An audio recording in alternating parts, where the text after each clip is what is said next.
শরবতের ঘর হ্যাঁ গঠন করে। আর এইছেন আমার ভাই বোনের ভালোবাসা এগুলি সব। বুঝতেই পারছেন কি কি থাকতে পারে। আর এগুলো আমার হাজব্যান্ড আসে না, সেই জন্য তার খাবার জামাইয়ের খাবার দিয়ে দিতে আর কি। তারপর তো আমার বোনের গাছের তো ভিডিও আছে, এটা দেখে নেবেন কী কী আছে দুনিয়াদারি। আবার লঞ্চে খাবারের জন্য মানে কি বলবো আর।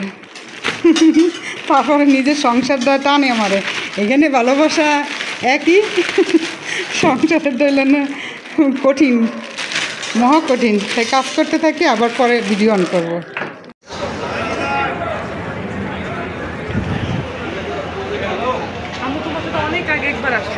হ্যাঁ, হাই এভরিওয়ান, আসসালামু আলাইকুম। আশা করি আপনারা সবাই ভালো আছেন। আলহামদুলিল্লাহ আমরাও ভালো আছি।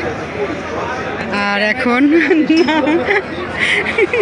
বুঝতেই পারছেন লঞ্চে উঠছি, তারপর ক্যাপশন দেখে তো বুঝতেই পারছেন।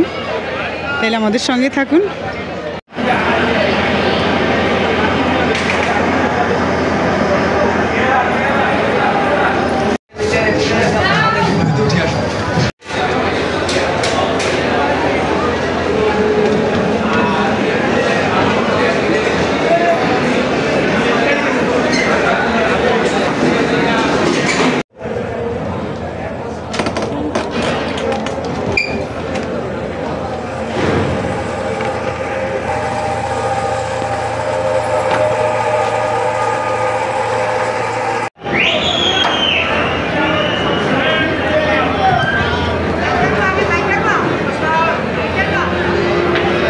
আমাদের লঞ্চ ছেড়ে দিছে, পাশেরটা ওই যে পাড়াপাতা 18, আমাদেরটা হলো 13। আমাদেরটা কি 12? আমাদেরটা 12।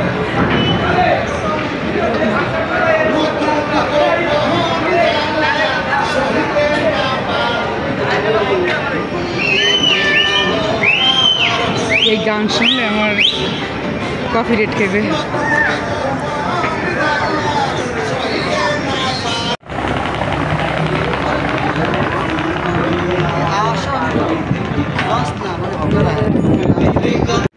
আমরা যে মাছ মাংস আনছি বাসা থেকে, এগুলো এখন ডিপ ফ্রিজে রাখবো।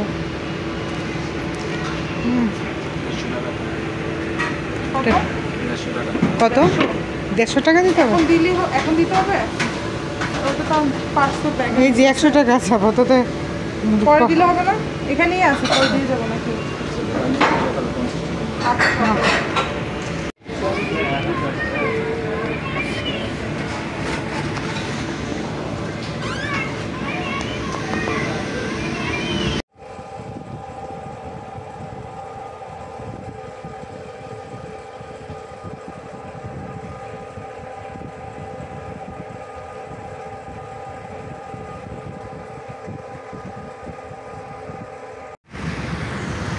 এই যে সকাল,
এসে রান্না বাড়া শুরু করে দিলাম। হাজবেন্ড অফিসে যাবে দুপুরে, আর মেয়েকে ভার্সিটিতে পাঠানো হলো খাওয়া। আর এই যে মশলাপাতি সব ঠিক করে রাখলাম। আর এই যে চিকেন, এগুলো আমার ভাই দিয়ে দিছে, তাদের জামাই যায় না এই জন্য। হ্যাঁ, সবাই মোটামুটি অনেক কিছু দিয়ে দিছে, মাছ মাংস একদিন একদিন করে খাওয়াবো। আর আমার ঘরের অবস্থা করুণ করে ফেলছে, চুলা টুলা সব। তাহলে আজ রাখছি, আপনার সবাই ভালো থাকবেন, আল্লাহ হাফেজ।